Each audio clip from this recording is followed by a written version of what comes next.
Welcome to the amazing world of mysteries from the Bible. In this film, we will explore the world of biblical myths and mysteries and look into the wonders of the New and Old Testament. Our story starts in Egypt, where the wicked Pharaoh of Egypt commanded that all the sons of Hebrew women in the land of Egypt should die. The Pharaoh's men swooped down on the homes of the unsuspecting Jews and forcibly removed the male children of each Jewish household. Each of these children died at the swords of the Pharaoh's men. At this time, there was a woman in Egypt who gave birth to a son. She hid the child for 3 months, but finally she realized she could no longer conceal the infant from the men of the Pharaoh. So she put the infant into a basket and set the basket amongst the reeds by the shoreline of a river.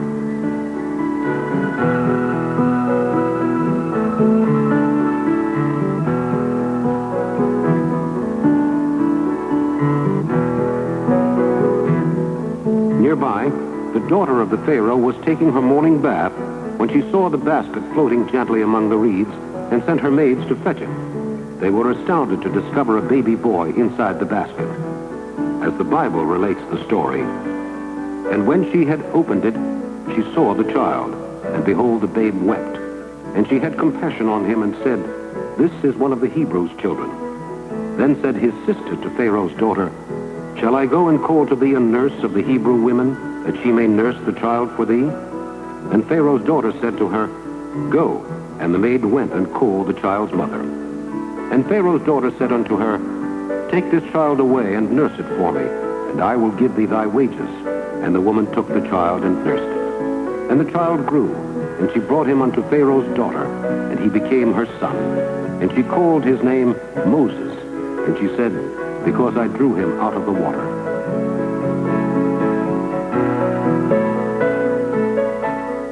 And it came to pass in those days when Moses was grown, that he went out unto his brethren and looked on their burdens.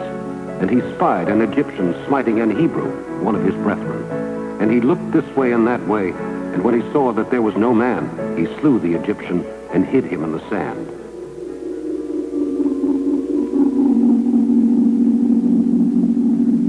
And when he went out the second day, behold, 2 men of the Hebrews strove together. And he said to him that did the wrong, "Wherefore smitest thou thy fellow?" And he said, "Who made thee a prince and a judge over us? Intendest thou to kill me as thou killest the Egyptian?" And Moses feared and said, "Surely this thing is known." Now when Pharaoh heard this thing, he sought to slay Moses. But Moses fled from the face of Pharaoh and dwelt in the land of Midian.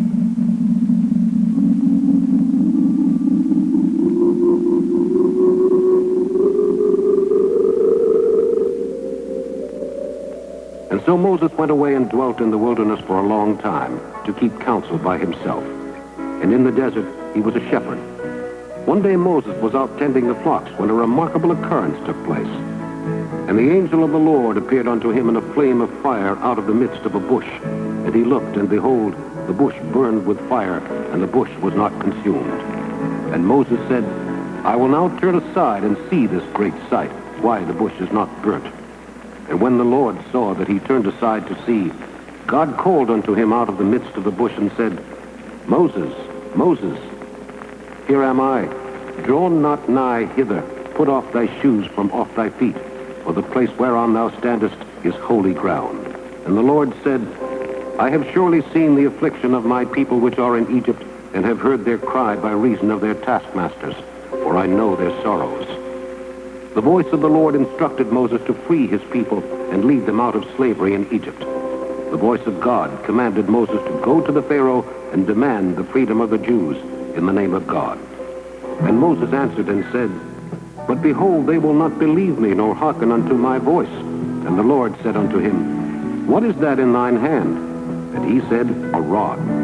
And he said, "Cast it on the ground." And he cast it on the ground, and it became a serpent. And Moses fled from before it. And the Lord said unto Moses, "Put forth thine hand and take it by the tail."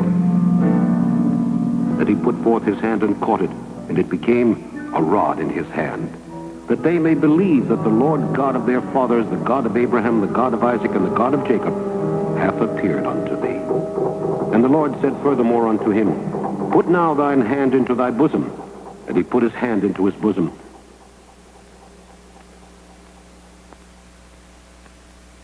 when he took it out, behold, his hand was leprous as snow.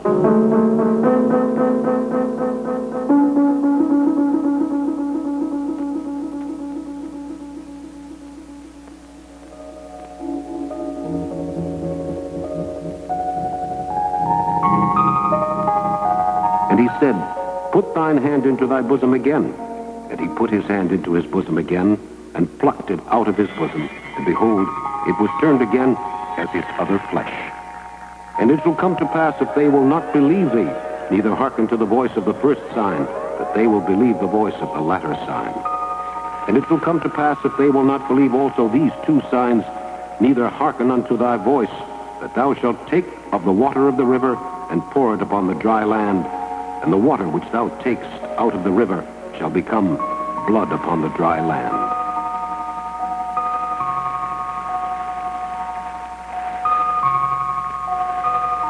And Moses went and returned to Jethro his father-in-law, and said unto him, "Let me go, I pray thee, and return unto my brethren which are in Egypt, and see whether they be yet alive." And Jethro said, "Moses, go in peace." And the Lord said unto Moses in Midian, "Go, return into Egypt, for all the men are dead which sought thy life." And Moses took his wife and his sons, and set them upon an ass, and he returned to the land of Egypt, and Moses took the rod of God in his hand.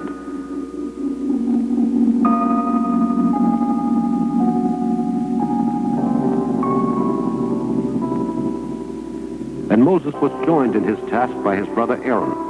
And afterward, Moses and Aaron went in and told Pharaoh, "Thus saith the Lord God of Israel, Let my people go, that they may hold a feast unto me in the wilderness." And the king of Egypt said unto them, "Wherefore do ye, Moses and Aaron, let the people from their works? Get you unto your burdens." And the Pharaoh commanded them to leave his presence.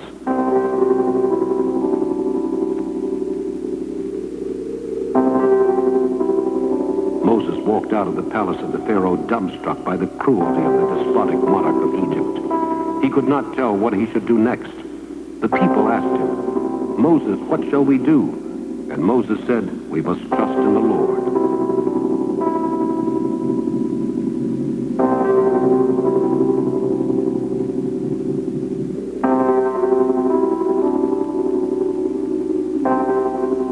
And Moses sent a message again unto the Pharaoh, but the Pharaoh's heart was hardened, and he would not listen. And so God brought a series of terrible plagues on Egypt. First, he turned all the water in Egypt into blood, so that Pharaoh had to refuse the water. Then God sent a plague of frogs upon the land, then a plague of lice to torment the Egyptians, and again the Pharaoh would not relent. With reports of new plagues breaking out all over his land, the Pharaoh was soon in a panic.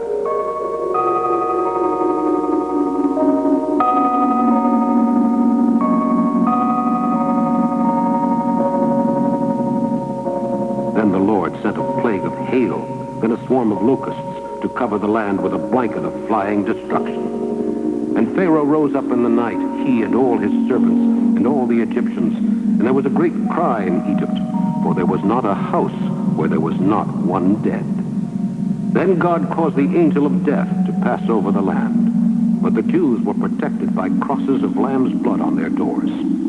And they shall take of the blood, and strike it on the two side posts, and on the upper doorpost of the houses, wherein they shall eat it. And the blood shall be to you for a token upon the houses where ye are. And when I see the blood, I will pass over you, and the plague shall not be upon you to destroy you when I smite the land of Egypt. And he called for Moses and Aaron by night, and said, "Rise up and get you forth from among my people, both ye and the children of Israel, and go, serve the Lord as ye have said. Also take your flocks and your herds as ye have said, and be gone, and bless me also." And the Egyptians were urgent upon the people, that they might send them out of the land in haste, for they said, "We be all dead men." And the people took their dough before it was leavened, their kneading troughs being bound up in their clothes upon their shoulders.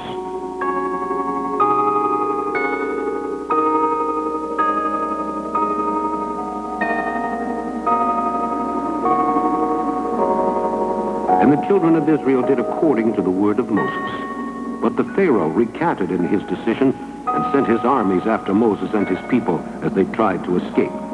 But the Egyptians pursued after them, all the horses and chariots of Pharaoh and his horsemen and his army, and overtook them encamping by the sea, beside Pinhai-roth, before Baal-zephon. And then Pharaoh drew nigh. The children of Israel lifted up their eyes, and behold, the Egyptians marched after them, and they were sore afraid.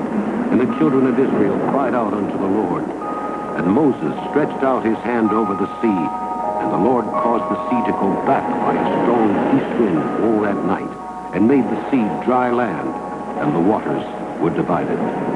And the children of Israel went into the midst of the sea upon the dry ground, and the waters were a wall unto them on their right hand and on their left. And the Egyptians pursued and went in after them to the midst of the sea, even all Pharaoh's horses, his chariots, and his horsemen.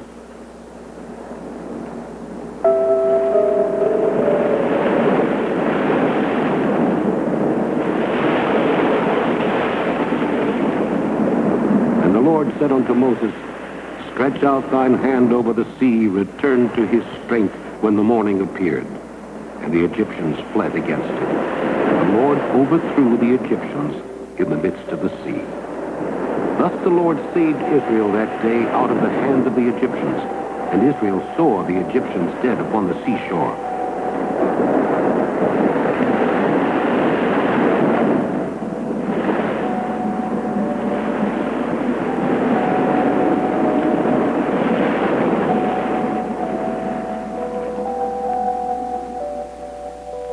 And they took their journey from Elim, and all the congregation of the children of Israel came unto the wilderness of Sin, which is between Elim and Sinai, on the 15th day of the 2nd month after their departing out of the land of Egypt.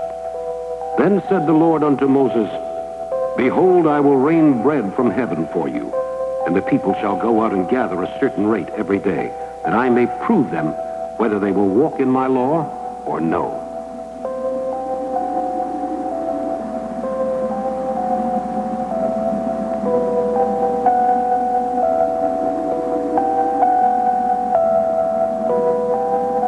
But Moses' followers were afraid that they would die of thirst in the desert. And the Lord said unto Moses, Go on before the people, and take with thee of the elders of Israel, and thy rod wherewith thou smotest the river. Take in thine hand, and go.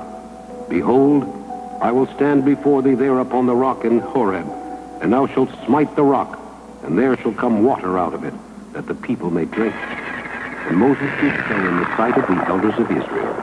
And he called the name of the place Massah and Meribah, because of the chiding of the children of Israel, and because they tempted the Lord, saying, Is the Lord among us or not? And Moses wandered in the desert with his followers and took them to Mount Sinai. Moses and his followers came to the base of the mountain, and they looked at the place, and they were sore afraid. A great storm blew up over the mountain, and lightning flashed in the sky.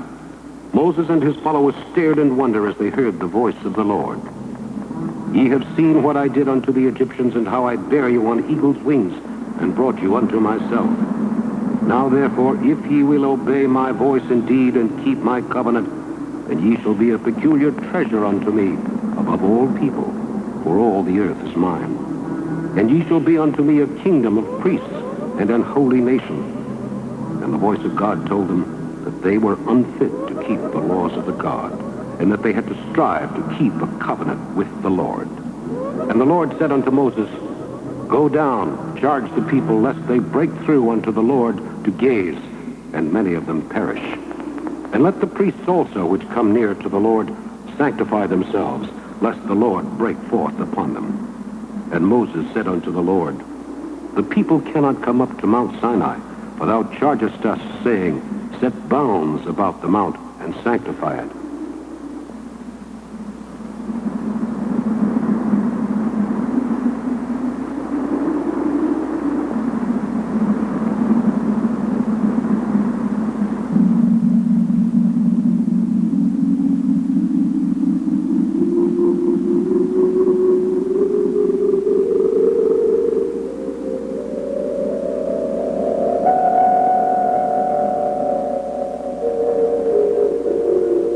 So Moses sanctified the mountain, and he went up the mountain alone to be with God. As Moses traveled up the mountain, he did not realize that in his absence his followers would betray both him and the Lord.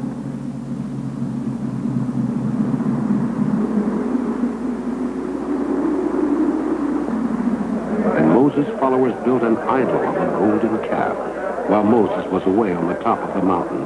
And they worshipped it, and they danced, and they drank wine, and they sinned a great sin in the eyes of the Lord.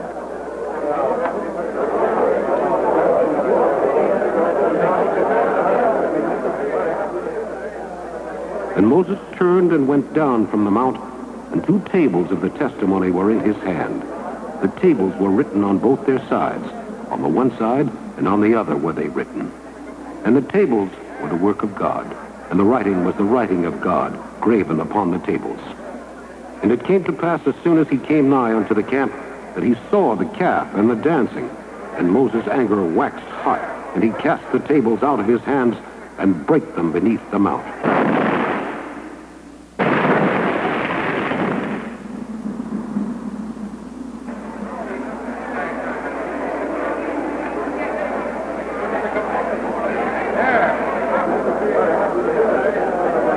And he took the calf which they had made and burnt it in the fire.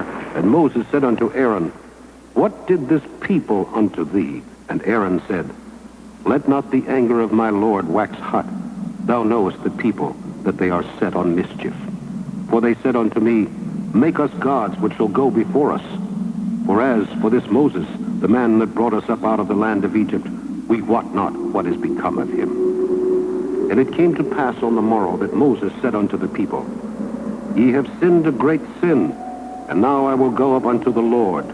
Peradventure I shall make an atonement for your sin. And Moses returned unto the Lord and said, O this people have sinned a great sin, and have made them gods of gold. Yet now if thou wilt forgive their sin, and if not, blot me, I pray thee, out of thy book which thou hast written. And the Lord said unto Moses, Whosoever hath sinned against me, him will I blot out of my book. Therefore now go, lead the people unto the place of which I have spoken unto thee. Behold, mine angel shall go before thee. Behold, mine angel shall go before. Nevertheless, in the day when I visit, I will visit their sin upon them. And he was there with the Lord 40 days and 40 nights. He did neither eat bread nor drink water. And he wrote upon the tables the words of the covenant, the 10 commandments. And it came to pass when Moses came down from Mount Sinai with the 2 tables of testimony in Moses' hand, when he came down from the mount, that Moses wist not that the skin of his face shone while he talked with him. And Moses called unto them, and Aaron and all the rulers of the congregation returned unto him.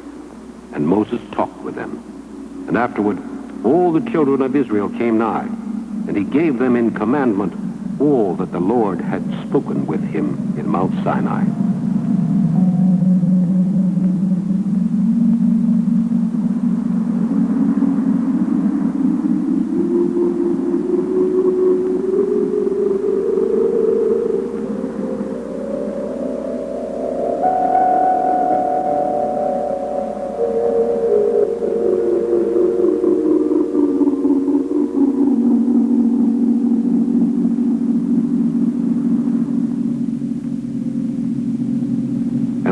Commanded Moses and his people to communally build a covenant to house the tablets of the laws of the 10 commandments.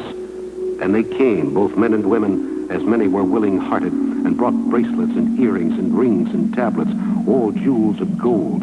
And every man that offered an offering of gold unto the Lord.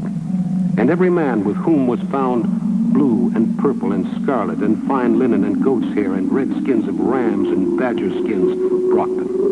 Every one that did offer an offering of silver and brass brought the Lord's offering. And every man with whom was found shittim wood for any work of the service brought it. And all the women that were wise-hearted did spin with their hands and brought that which they had spun, both of blue and of purple and of scarlet and of fine linen. And Moses and his followers went on a journey from Kadesh to the land of Canaan. And the voice of the Lord constantly urged Moses onward through the scorching desert heat, wandering through the desert for a reason he did not understand.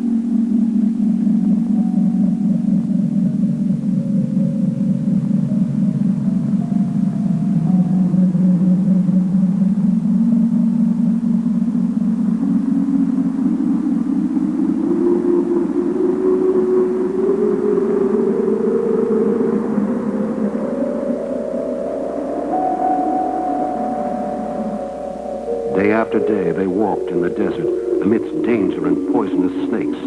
They wandered in the desert for a long time, and Moses became the patriarch of his tribe, performing many miracles in the desert during their years of wandering.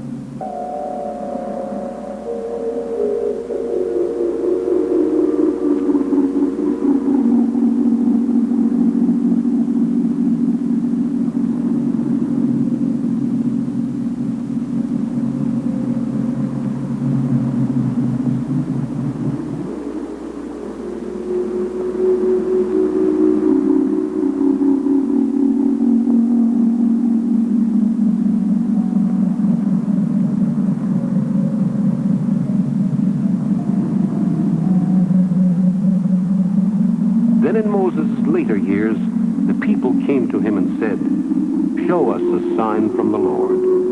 Moses appealed to the Lord, and the Lord sent a sign. A snake coiled around a wooden shaft. The crowd was astonished at this miraculous work of the Lord.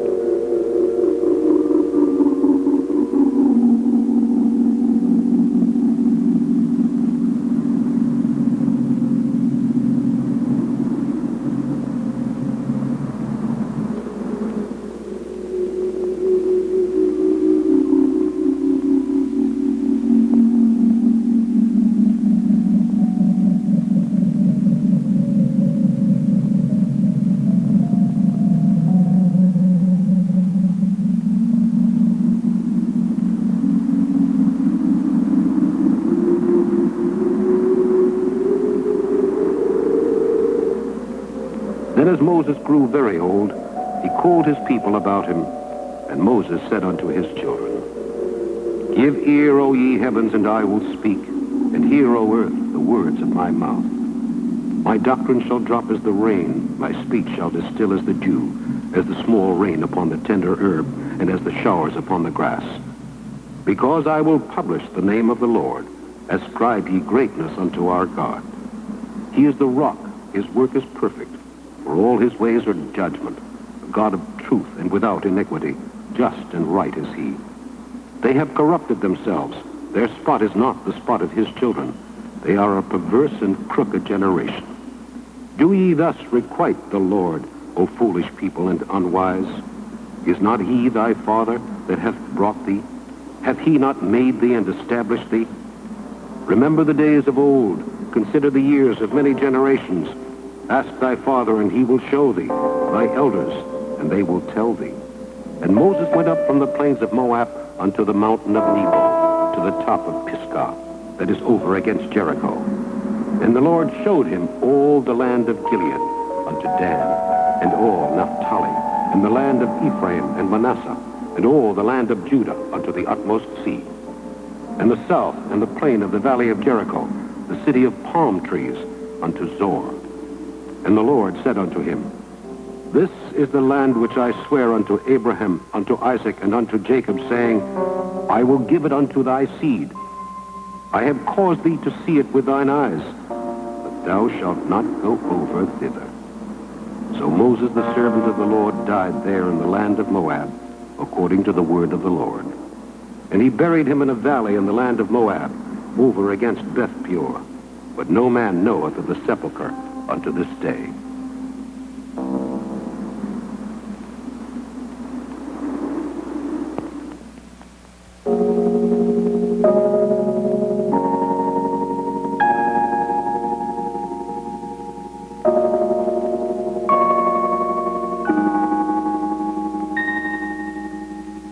In biblical times, there was a group of fishermen who fished the waters of the sea.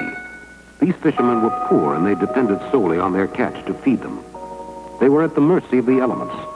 Two of the fishermen had heard Jesus speak, and they felt that he was truly speaking with the voice of the Lord. As they fixed their nets, the fishermen talked.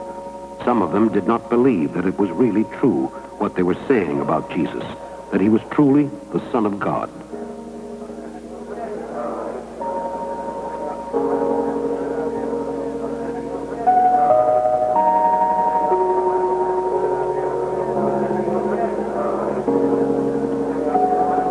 Suddenly, on a hilltop overlooking the fishermen, Jesus appeared. And it came to pass he stood by the lake of Gennesaret, and saw two ships standing by the lake. but the fishermen were gone out of them and were washing their nets.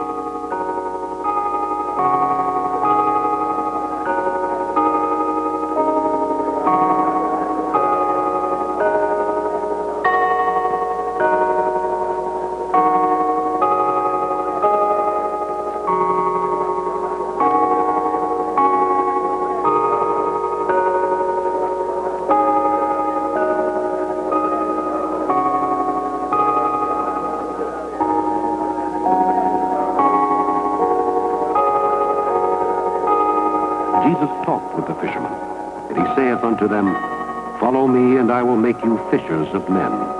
And they straightway left their nets and followed him. And going on from thence, he saw other two brethren, James the son of Zebedee, and John his brother, in a ship, with Zebedee their father mending their nets. And he called them. They immediately left the ship and their father, and followed him.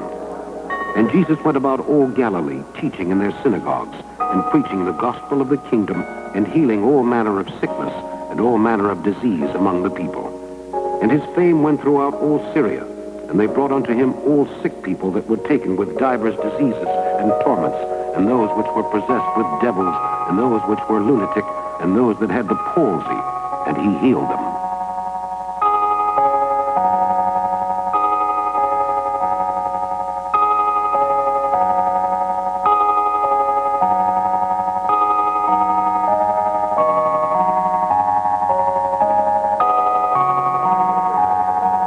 Wherever Jesus went, he taught, and the crowds gathered to hear him speak. Wherever he spoke, it was obvious to all who listened that he spoke the words of the Lord. He taught the virtues of faith, love of God, and charity. But one day, as Jesus spoke in a public place to a large group of citizens, a certain man from the crowd began heckling Jesus, calling him a fraud, and certainly not the Son of God.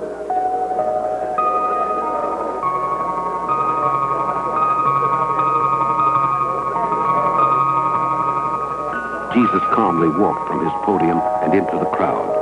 The man repeatedly insulted him, taunting him with the most vile language. Suddenly, just as the man was about to strike Jesus, he fell down in a seizure as Jesus raised his hands over his head. The crowd was astonished. Jesus' followers watched as the crowd brought the man to, and they left silently. No one could doubt that Jesus was possessed with extraordinary powers.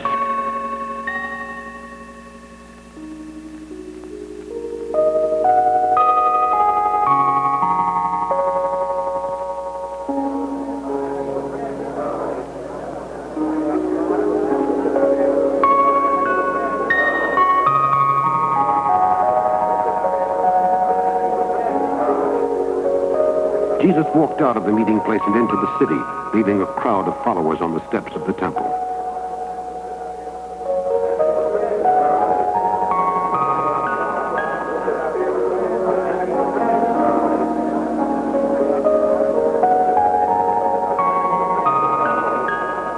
Then Jesus led his disciples to the house of Simon, whose mother was afflicted with a great illness. As Jesus walked into the house, his disciples wondered, could Jesus heal the woman? Inside the house, Simon spoke with great concern for his mother and begged Jesus to heal her. Jesus gently placed his hand on Simon and told him to calm himself, that his mother would be all right. So saying, Jesus went into the woman's room.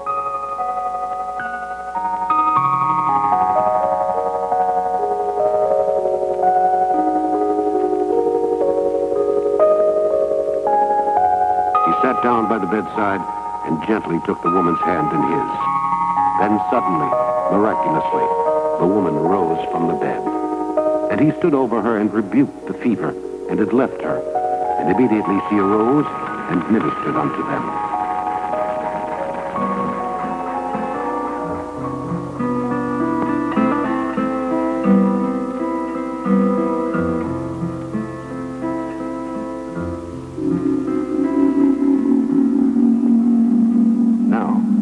The sun was setting, all they that had any sick with divers diseases brought them unto him, and he laid his hands on every one of them, and healed them. And devils also came out of many, crying out and saying, Thou art Christ, the Son of God. And he, rebuking them, suffered them not to speak, for they knew that he was Christ. One by one, Jesus healed the sick, and as they rose up cured instantly of their afflictions, they rejoiced, and Jesus was glad.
And in the morning, rising up a great while before day, he went out and departed into a solitary place, and there prayed.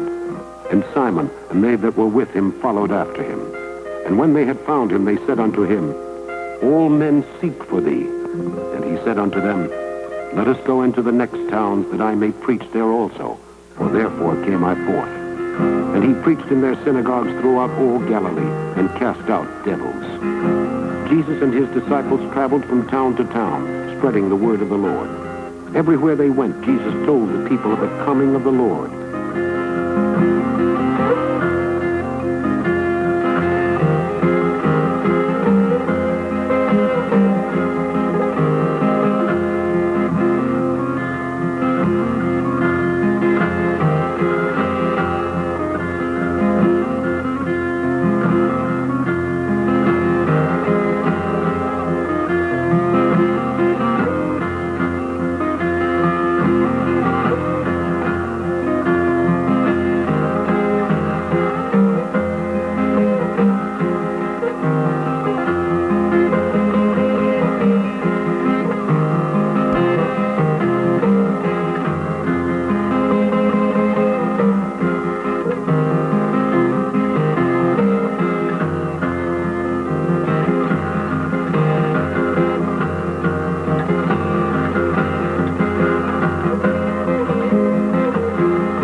They found themselves in Sychar. As they walked down the dusty road, they found that they were tired, so they rested by a well at the edge of the road. Then cometh he to a city of Samaria, which is called Sychar, near to the parcel of ground that Jacob gave to his son Joseph. Now Jacob's well was there. Jesus, therefore, being wearied with his journey, sat thus on the well, and it was about the 6th hour. There cometh a woman of Samaria to draw water.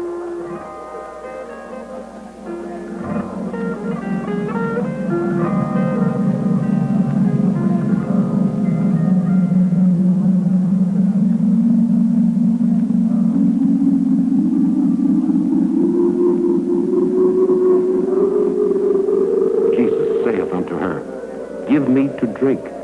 For his disciples were gone away unto the city to buy meat. Then saith the woman of Samaria unto him, How is it that thou, being a Jew, askest drink of me, which am a woman of Samaria? For the Jews have no dealings with the Samaritans. Jesus answered and said unto her, Whosoever drinketh of this water shall thirst again. But whosoever drinketh of the water that I shall give him shall never thirst. But the water that I shall give him shall be in him a well of water springing up into everlasting life. The woman saith unto him, Sir, give me this water, that I thirst not, neither come hither to draw. Jesus saith unto her, I that speak unto thee am he.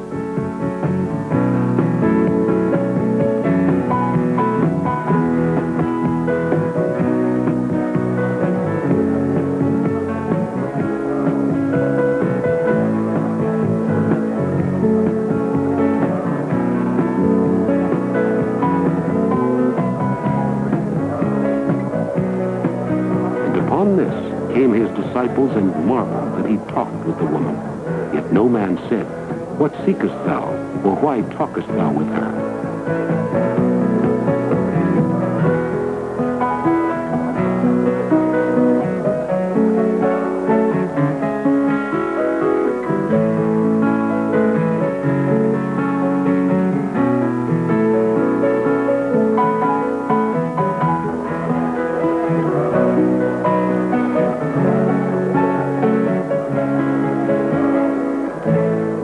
Into the city, and saith to the men, "Come, see a man which told me all things that ever I did.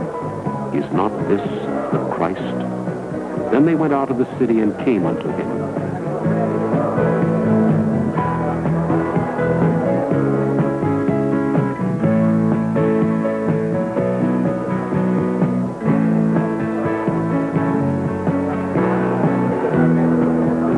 In the meanwhile his disciples prayed him, saying, "Master, eat." But he said unto them, "I have meat to eat that ye know not of." Therefore said the disciples one to another, "Hath any man brought him aught to eat?" Jesus saith unto them, "My meat is to do the will of him that sent me, and to finish his work. Say not ye, There are yet 4 months, and then cometh harvest. Behold, I say unto you, Lift up your eyes and look on the fields, for they are white already to harvest. And he that reapeth receiveth wages, and gathereth fruit unto life eternal, that both he that soweth and he that reapeth may rejoice together. And herein is that saying true, One soweth and another reapeth. I sent you to reap that whereon ye bestowed no labor. Other men labored, and ye are entered into their labors. And many of the Samaritans of that city believed on him, for the saying of the woman which testified, He told me all that ever I did. So when the Samaritans were come unto him, they besought him that he would tarry with them. And he abode there 2 days. And many more believed because of his own word. And said unto the woman, Now we believe, not because of thy saying, for we have heard him ourselves, and know that this is indeed the Christ, the Savior of the world. Now after 2 days he departed thence and went into Galilee. For Jesus himself testified that a prophet hath no honor in his own country. And Jesus walked off down the road with his disciples. Camping along the way, the disciples continued upon their journey and came upon a widow whose son had died.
It came to pass the day after that he went into a city called Nain, and many of his disciples went with him, and much people. Now when he came nigh to the gate of the city, behold, there was a dead man carried out, the only son of his mother, and she was a widow, and much people of the city was with her. And when the Lord saw her, he had compassion on her, and said unto her, Weep not. And he came and touched the bier, and they that bare him stood still. And he said, Young man, I say unto thee, arise.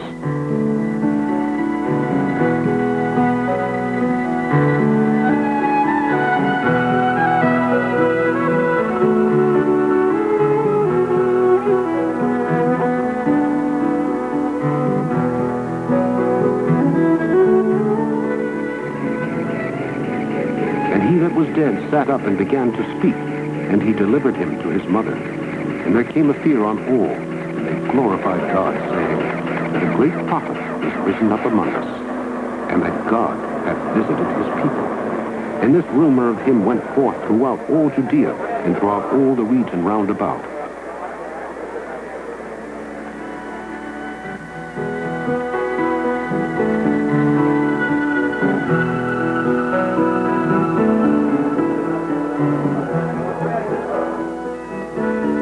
And in another part of the land there lived a ruler of the synagogue by the name of Jairus, whose daughter was very ill. Jairus was very grieved at the thought of losing his daughter, and all of the medicines and potions the doctors had administered were of no avail. With every passing day, the daughter's condition grew worse. The ruler despaired over his daughter's fate, and it seemed as if he had used up every possible means to help the girl. The mother of the child had resigned herself to the girl's death.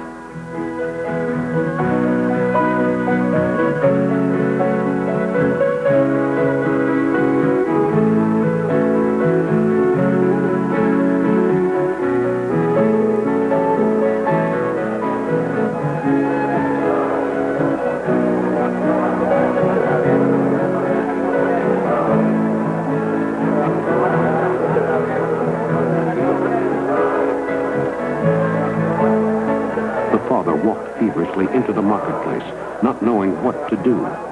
And Jesus walked into the marketplace as well, along with a group of his disciples.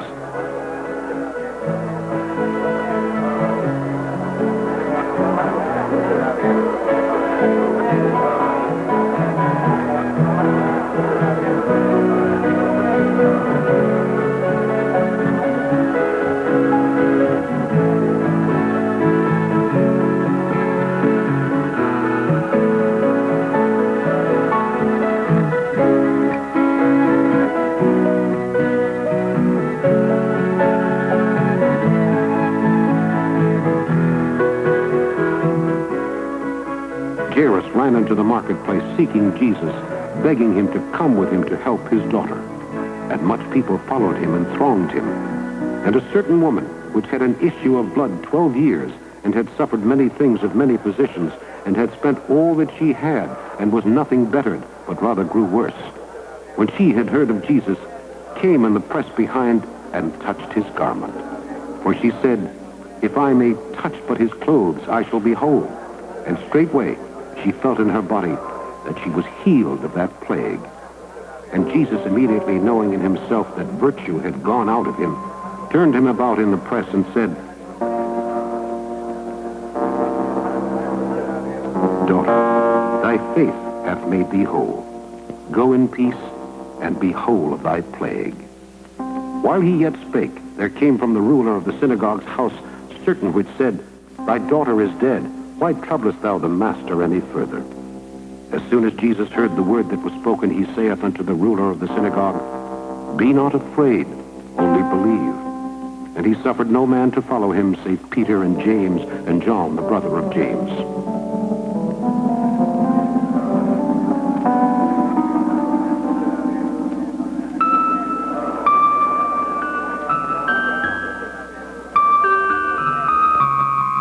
And he cometh to the house of the ruler of the synagogue, and seeth the tumult, and them that wept and wailed greatly. And when he was come in, he saith unto them, Why make ye this ado and weep? The damsel is not dead, but sleepeth. And they laughed him to scorn.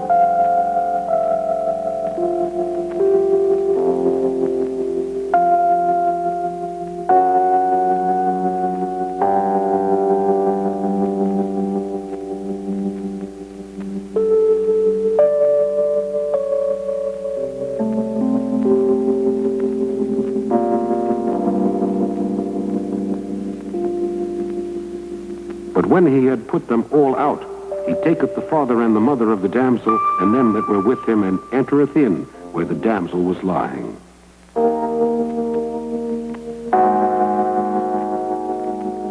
And he took the damsel by the hand, and said unto her, Talitha cumi, which is being interpreted, Damsel, I say unto thee, arise. And straightway the damsel arose, and they were astonished with a great astonishment. And he charged them straitly that no man should know it, and commanded that something should be given her to eat.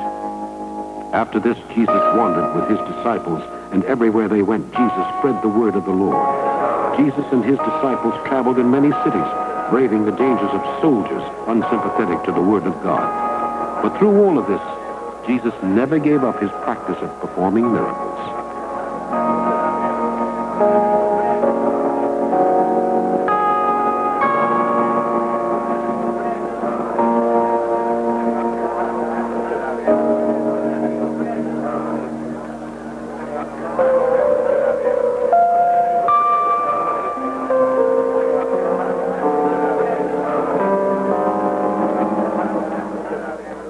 And in a certain place in the land there lived a blind man who made a meager living by begging on the streets.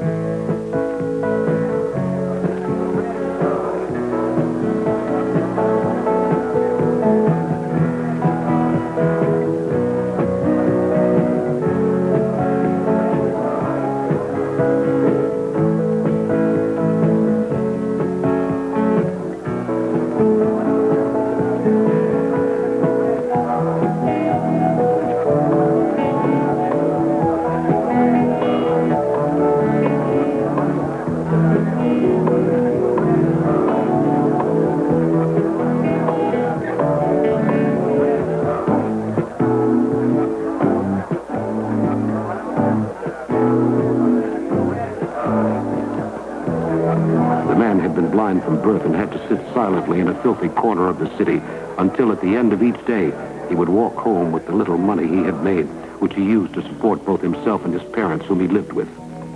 As the man walked home, he thought about how fate had cursed him with his blindness. But he was lucky in having a loving mother who supported him through his troubles and a father who also gave him comfort and solace.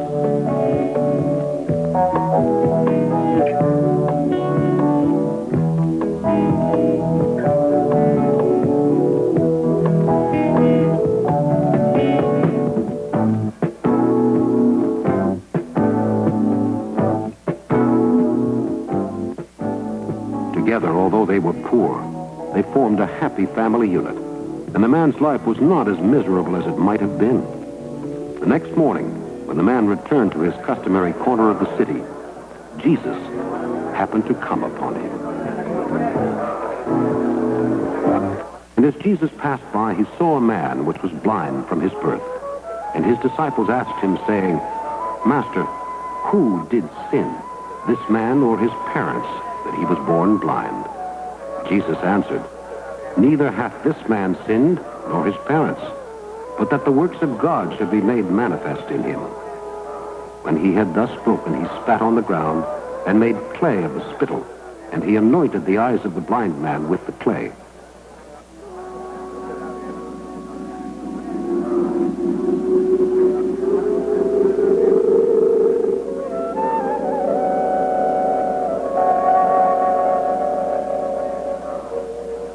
And said unto him, "Go, wash in the pool of Siloam," which is by interpretation, sent. He went his way, therefore,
washed.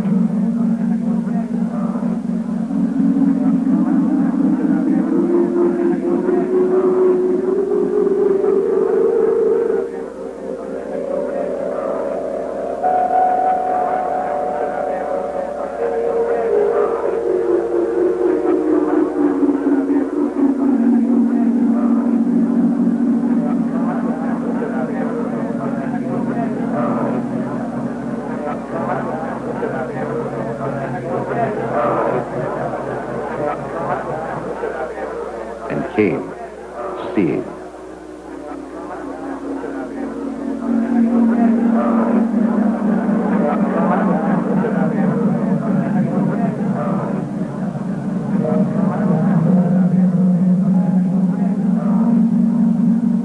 The neighbors, therefore, and they which before had seen him that he was blind, said, Is not this he that sat and begged? Some said, This is he. Others said, He is like him. But he said, I am he.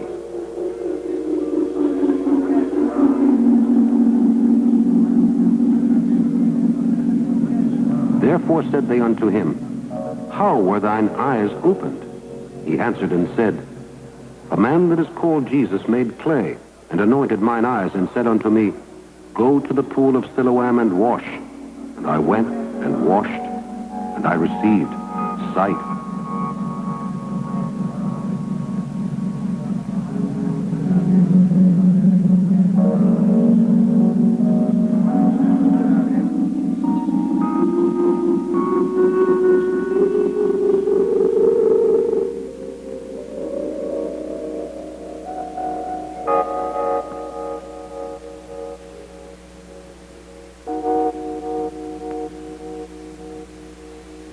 And the man went home to his parents, and they were astonished that their son could suddenly see. As they watched him, they could not believe their own eyes. Jesus had cured their son's blindness. Certainly this was unquestionably a miracle. Who was this strange visitor who had restored their son's vision and given him new hope, a new life as a full man, rather than a worthless shell of humanity huddling in a darkened doorway of the teeming city?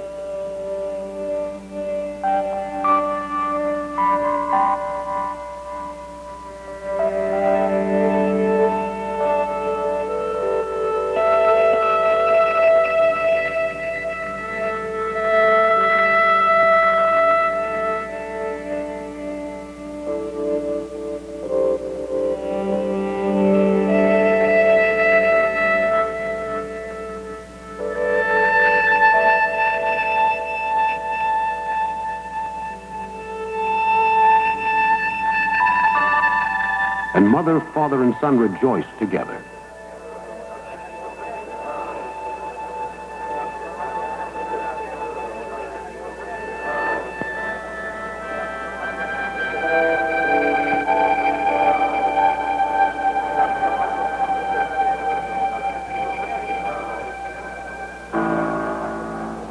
And the man's neighbors came unto him, and they asked him, How did this thing happen? And the man said, I was sitting in the marketplace when Jesus anointed my eyes with clay and told me to wash my eyes in the water of Siloam. And now I can see. It is truly a miracle. What other explanation can there be? Then said they unto him, Where is he? He said, I know not. They brought to the Pharisees him that aforetime was blind. And it was the Sabbath day when Jesus made the clay and opened his eyes.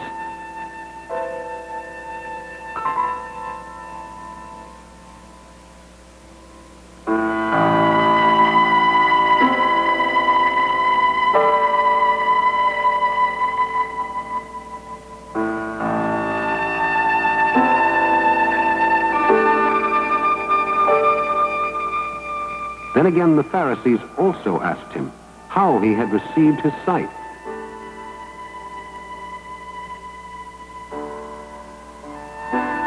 He said unto them, He put clay upon mine eyes, and I washed, and do see. Therefore said some of the Pharisees, This man is not of God, because he keepeth not the Sabbath day. Others said, How can a man that is a sinner do such miracles? And there was a division among them. They say unto the blind man again, What sayest thou of him that he hath opened thine eyes? He is a prophet. But the Jews did not believe concerning him that he had been blind and received his sight until they called the parents of him that had received his sight.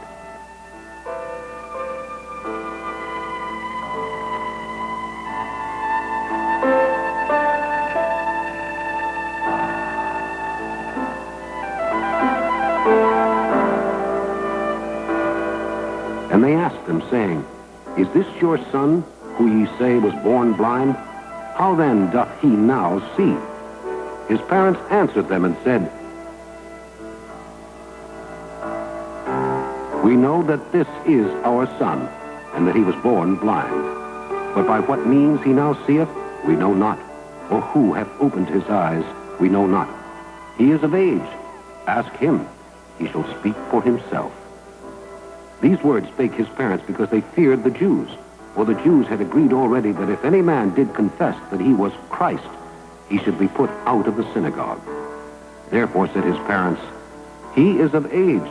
Ask him. Then again called they the man that was blind, and said unto him, Give God the praise.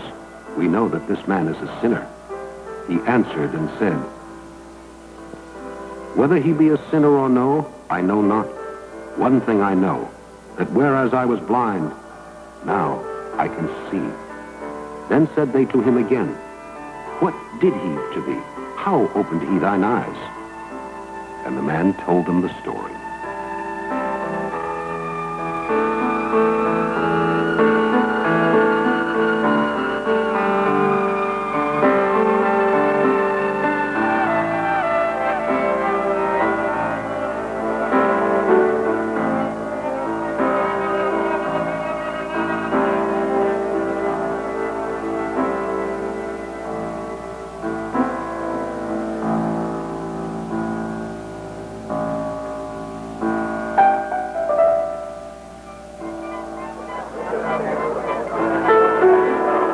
Jesus walked through the streets of the city while all the populace were astonished at the stories of his amazing miracle. It appeared that Jesus had actually cured the blind man. The Pharisees, jealous of Jesus' popularity, sent spies after him to watch him and to report back on anything seditious that Jesus might say.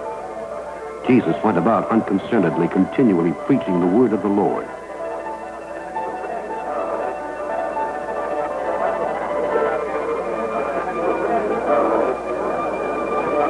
Finally, Jesus again met the blind man. Jesus heard that they had cast him out, and when he had found him, he said unto him, Dost thou believe on the Son of God?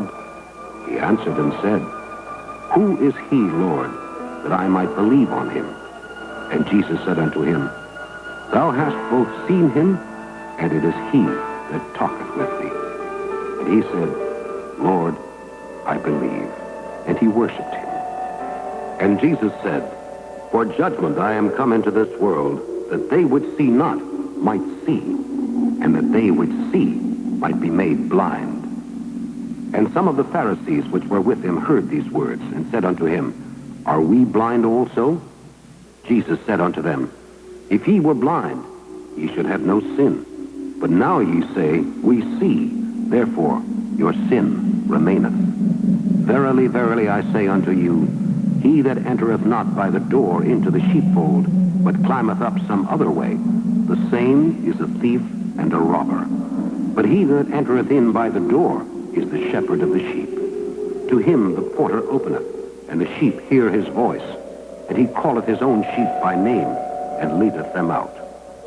This parable spake Jesus unto them, but they understood not what things they were, which he spake unto them. Then said Jesus unto them again, Verily, verily, I say unto you, I am the door of the sheep. Therefore doth my Father love me, because I lay down my life, that I might take it again. No man taketh it from me, but I lay it down of myself. I have power to lay it down, and I have power to take it again. This commandment have I received of my Father.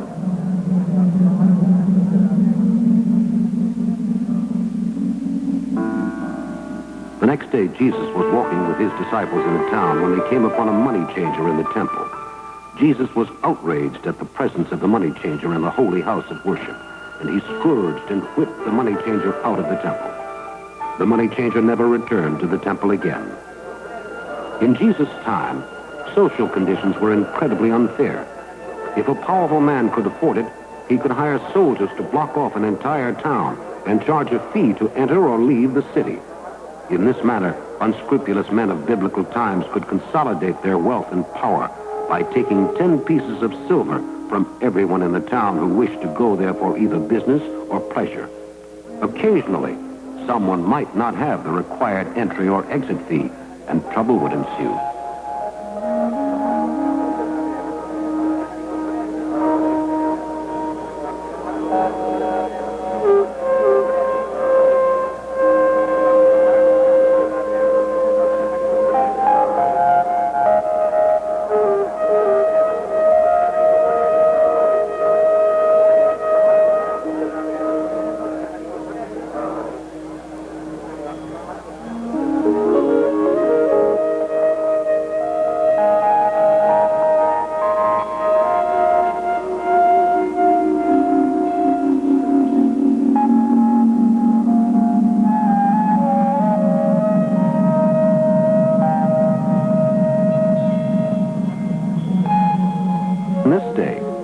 Jesus is speaking in the center of the town, and these men slip by the guard to the city gate without paying. Within the city, one man tells another of Jesus' coming, and all gather in the town, rushing off from their various jobs to hear the Son of God. More and more people enter the gates of the city, most of them not paying the required fees. A few people pay, but most who have come to hear Jesus speak simply ignore the toll collector. A soldier approaches the toll collector, asking what all the commotion is about.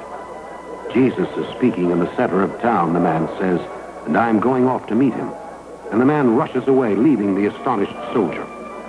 In the town, the news spreads. The Messiah is here. The Messiah is here. These people have a special reason to be glad of Jesus' visit. They have a friend inside their house who is stricken with a terrible palsy. They rush inside, assuring their friend that all will be well. Jesus will cure the palsy. The men then take their friend to Jesus.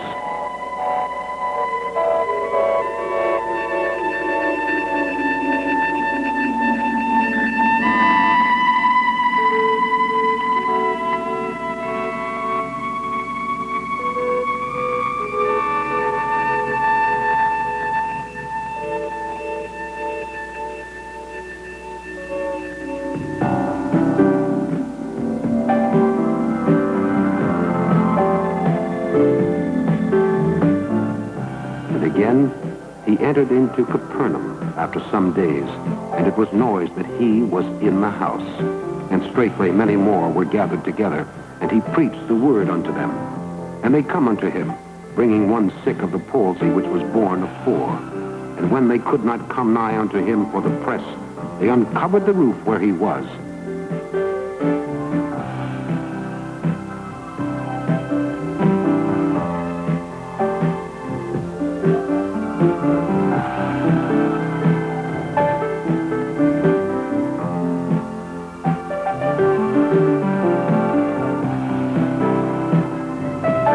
Broken it up, they let down the bed wherein the sick of the palsy lay.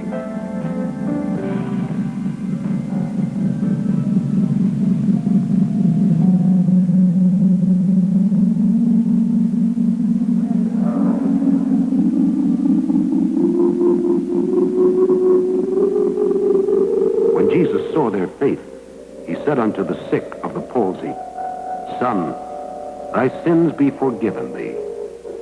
But there were certain of the scribes sitting there and reasoning in their hearts, Why doth this man thus speak blasphemies? Who can forgive sins but God only?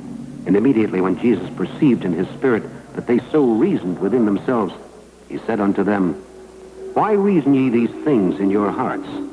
Whether is it easier to say to the sick of the palsy, Thy sins be forgiven thee? Or to say, Arise and take up thy bed and walk? But that ye may know that the Son of Man hath power on earth to forgive sins, one saith to the sick of the palsy, I say unto thee, Arise and take up thy bed and go thy way into thine house.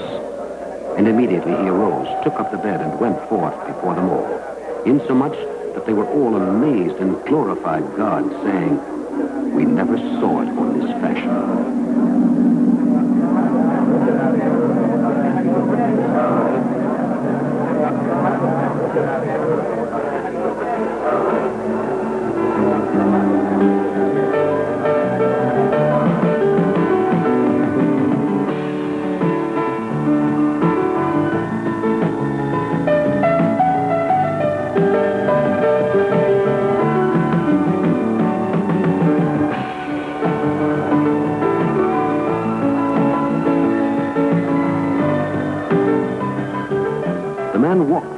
Completely cured. His friends were amazed. How had this miracle occurred? It was his faith that had cured him, and now he was a whole man again.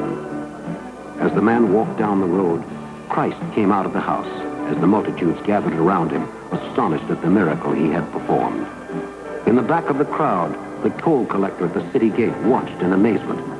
He was beginning to believe, to have faith in Jesus' teachings and miracles. Surely this man must be the Son of God. The toll collector wondered at what he had seen. Was Jesus truly sent from heaven? The man felt that he had to know for sure.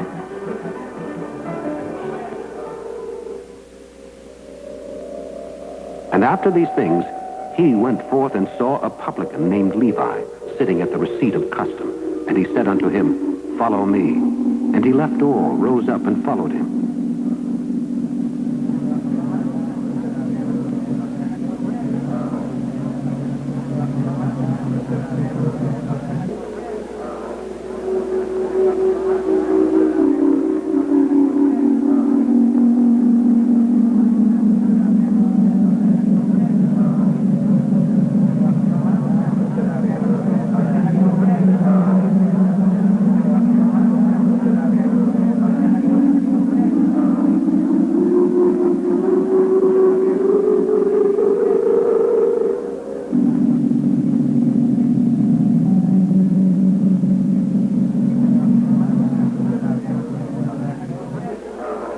Levi made him a great feast in his own house, and there was a great company of publicans and of others that sat down with them.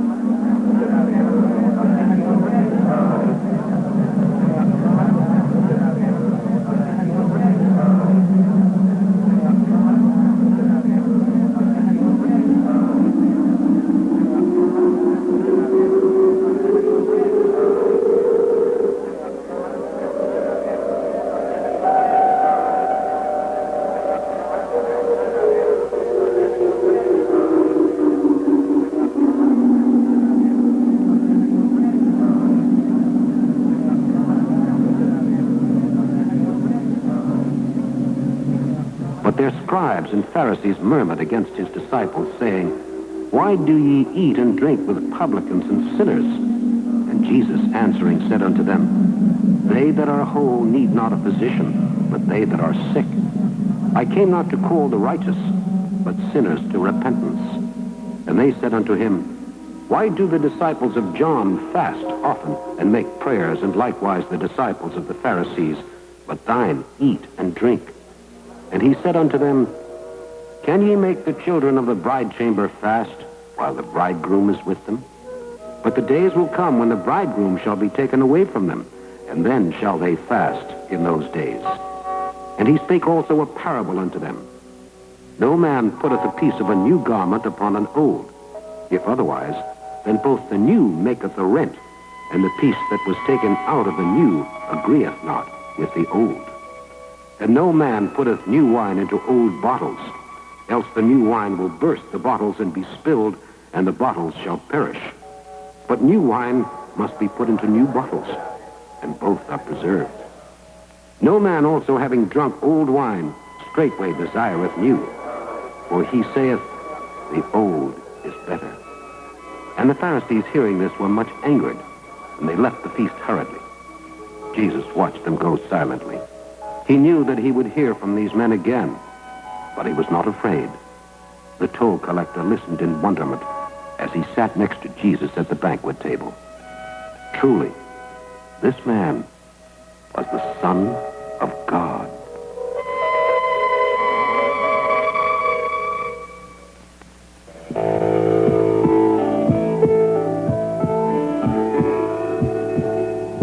These things said he, and after that he saith unto them, Our friend Lazarus sleepeth, but I go that I may awake him out of sleep. Then said his disciples, Lord, if he sleep, he shall do well. Howbeit Jesus spake of his death, but they thought that he had spoken of taking of rest in sleep. Then said Jesus unto them plainly, Lazarus is dead.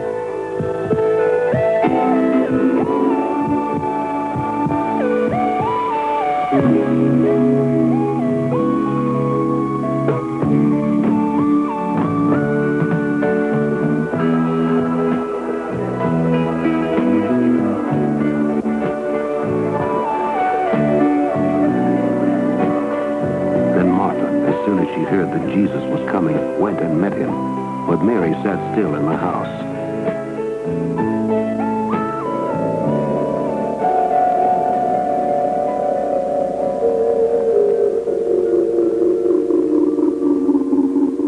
Then said Martha unto Jesus, Lord, if thou hadst been here, my brother had not died.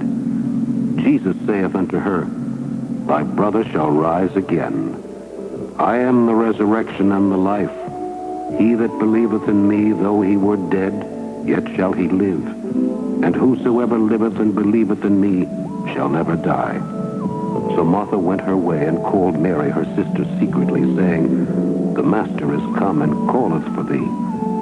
As soon as she heard that, she arose quickly and came unto him. Now Jesus was not yet come into the town, but was in that place where Martha met him. Then when Mary was come where Jesus was and saw him, she fell down at his feet, saying unto him, Lord, if thou hadst been here, my brother had not died. When Jesus therefore saw her weeping, and the Jews also weeping which came with her, he groaned in the spirit, and was troubled, and said, Where have ye laid him? They said unto him, Lord, come and see. Jesus wept. Then said the Jews, Behold how he loved him. And some of them said, Could not this man which opened the eyes of the blind have caused that even this man should not have died? Jesus therefore again groaning in himself cometh to the grave. It was a cave, and a stone lay upon it.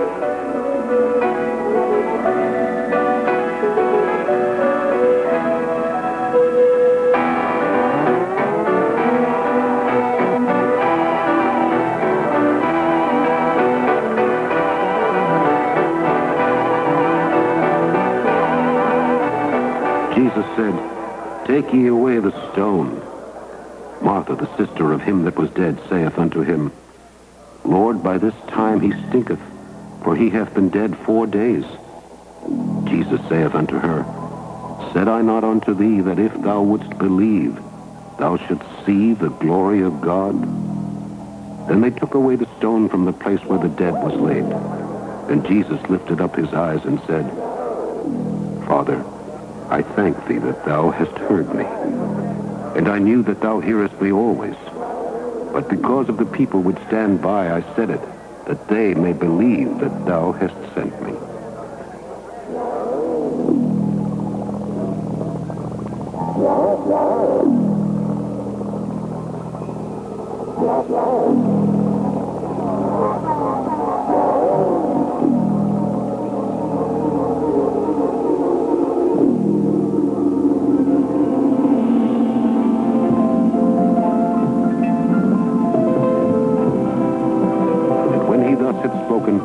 He cried with a loud voice, Lazarus, come forth.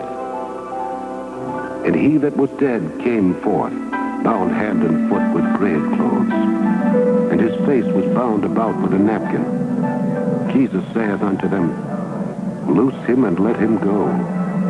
Then many of the Jews which came up with Mary and had seen the things which Jesus did, believed on him.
traveled throughout the land, continually performing more miracles.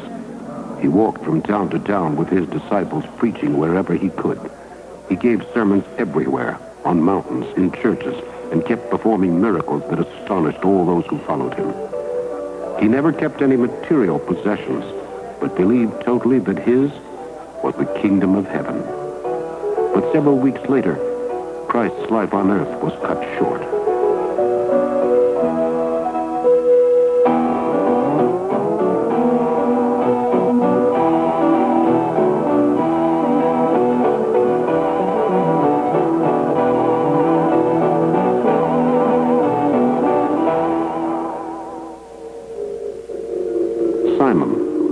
To Jerusalem could not know that he was arriving in that city on the most fateful day of Jesus' life. For on this day, Jesus, condemned to death by Pontius Pilate, was to be crucified by a group of soldiers.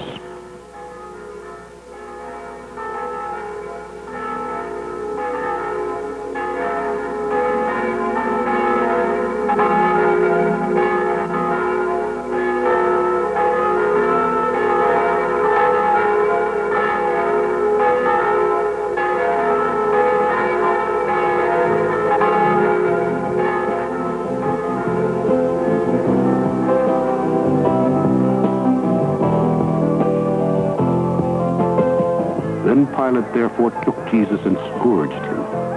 And the soldiers platted a crown of thorns and put it on his head. And they put on him a purple robe and said, "Hail, King of the Jews!" And they smote him with their hands. And they spit upon him and took the reed and smote him on the head. And after they had mocked him, they took the robe off from him and put his own raiment on him and led him away to crucify him.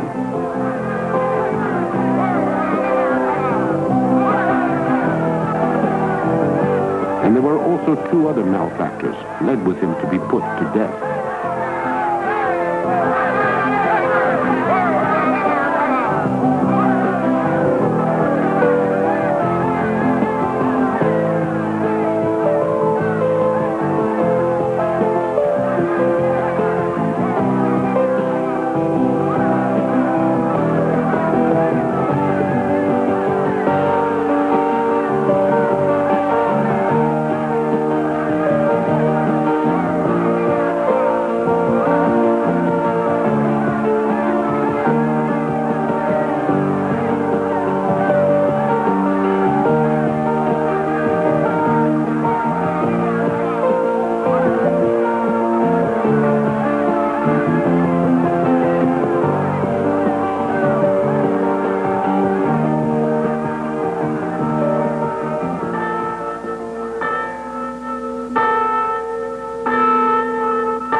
they led him away, they laid hold upon one Simon, a Cyrenian coming out of the country.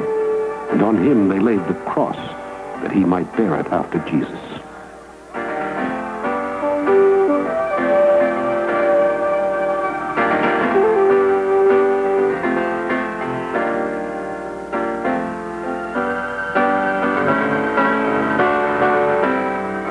Then there followed him a great company of people and of women, which also bewailed and lamented him. But Jesus, turning unto them, said, Daughters of Jerusalem, weep not for me, but weep for yourselves and for your children.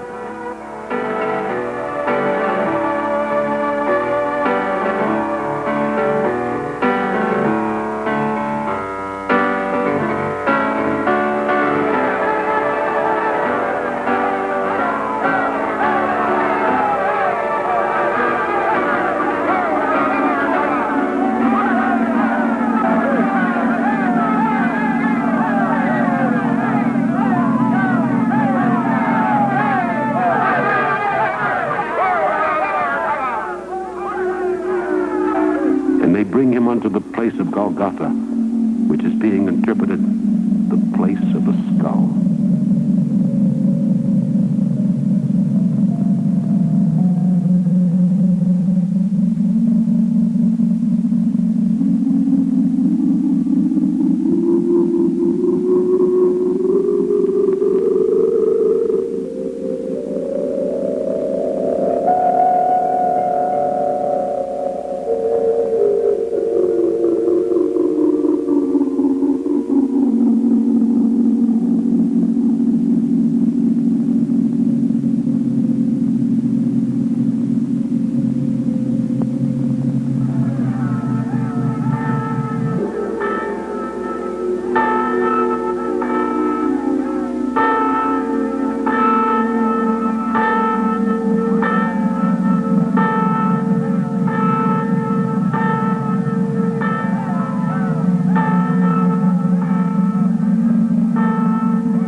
Gave him to drink wine mingled with myrrh, but he received it not.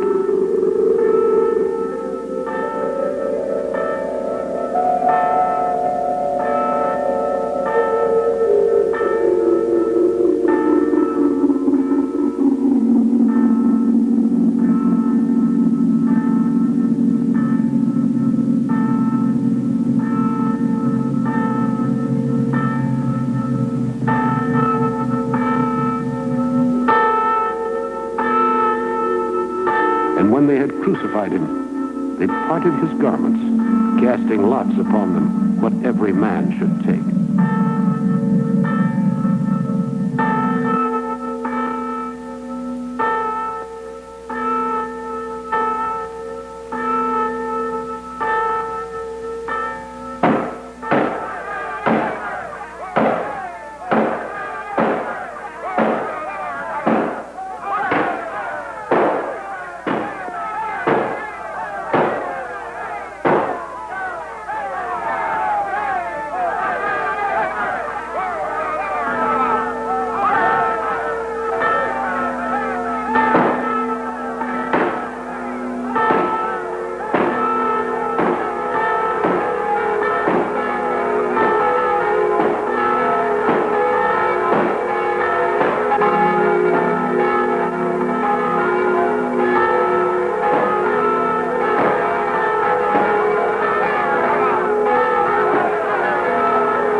and the superscription of his accusation was written over,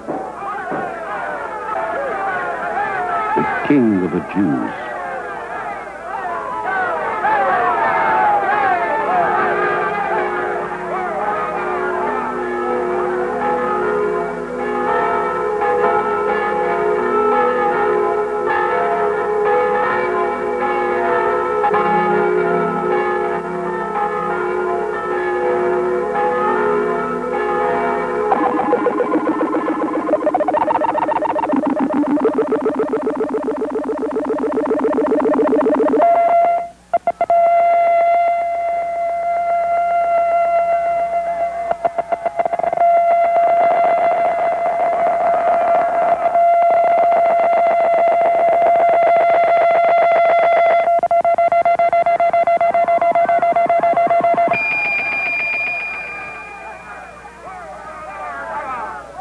It was the third hour, and they crucified him.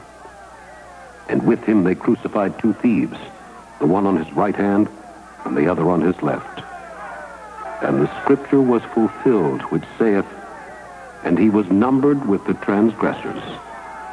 And they that passed by railed on him, wagging their heads and saying, "Ah, thou that destroyest the temple and buildest it in 3 days, save thyself and come down from the cross."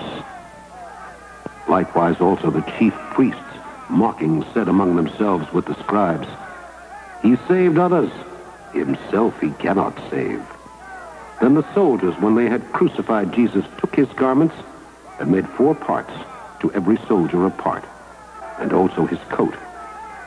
Now the coat was without seam, woven from the top throughout. They said therefore among themselves, "Let us not rend it, but cast lots for it, whose it shall be, that the scripture might be fulfilled, which saith, They parted my raiment among them, and for my vesture they did cast lots. These things therefore the soldiers did." Now there stood by the cross of Jesus his mother, and his mother's sister, Mary, the wife of Cleophas, and Mary Magdalene. 2 men came from the crowd to mock Jesus and to torment him. "Save yourself," they cried. Jesus gave no reply. "Let Christ, the King of Israel, descend now from the cross, that we may see and believe."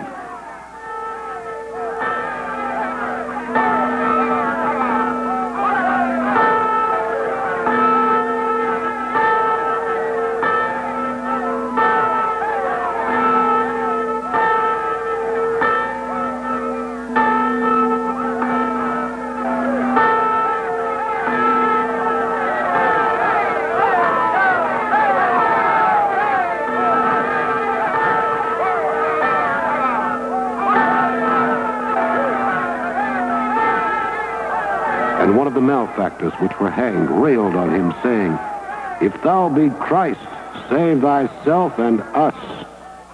But the other, answering, rebuked him, saying, "Dost thou not fear God, seeing thou art in the same condemnation? And we indeed justly, for we receive the due reward of our deeds. But this man hath done nothing amiss." And he said unto Jesus, "Lord, remember me when thou comest into thy kingdom." And Jesus said unto him, "Verily I say unto thee, today shalt thou be with me in paradise."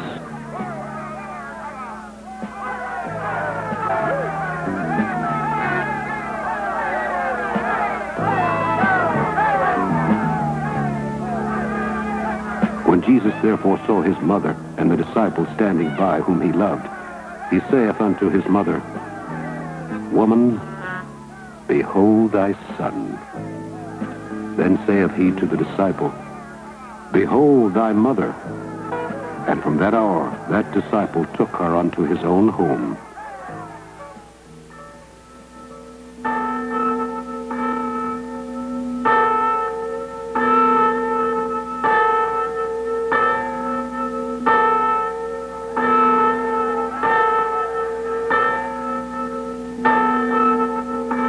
And it was about the 6th hour, and there was a darkness over all the earth until the 9th hour.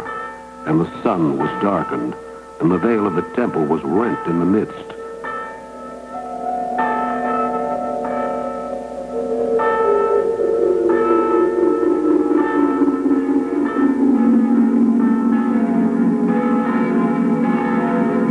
when the centurion saw what was done, he glorified God, saying, "Certainly, this was a righteous man."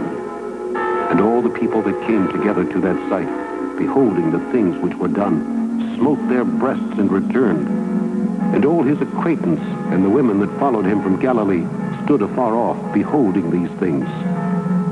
And at the 9th hour, Jesus cried with a loud voice, saying, my God, why hast thou forsaken me?"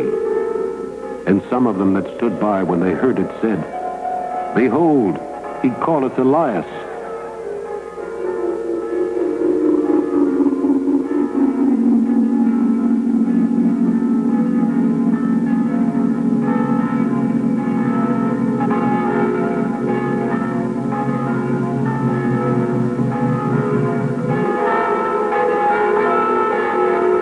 And one ran and filled a sponge full of vinegar and put it on a reed and gave him to drink, saying, "Let alone.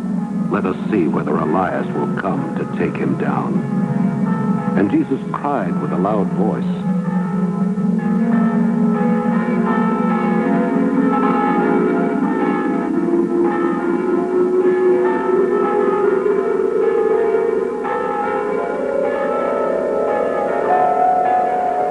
And when Jesus had cried with a loud voice, he said, "Father, into thy hands commend my spirit." And having said thus, he gave up the ghost.